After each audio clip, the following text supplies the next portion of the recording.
خداوندا بکن رحمه به حال این غریبانت،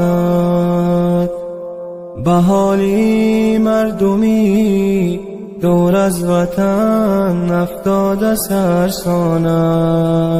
نمادستی مدد آخیر که تو سازنده و قادر، بساز جمع خاطری این مردمی خاطر پریشانت. به ملک دیگران هرگز مکن تو بستری بیمار، شفا بخشا تن و جانی همه خلقی مسلمانت. به ملک دیگران هرگز مکن تو بستری بیمار، شفا بخشا تن و جانی همه خلقی مسلمانت. توانایی به هر کار خداوندی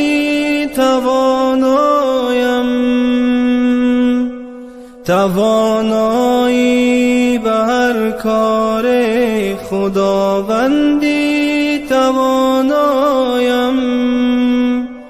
بکن مشکلشان آسان تو خلقی مانده حیرانت. بکن مشکلشان آسان تو خلقی مانده حیرانت. بسا افتان و خیزانند در این خاکی غریبی ها،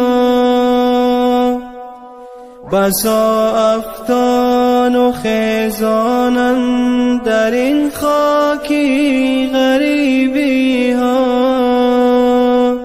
همیشه کن نظر راهو رهی این خلقی افتانت. میسر کن بدیداری جگر بندش تو مادر را. میسر کن بدیداری جگر بندش تو مادر را. رسان بر دیدنی مادر تو فرزندانی پزمانش.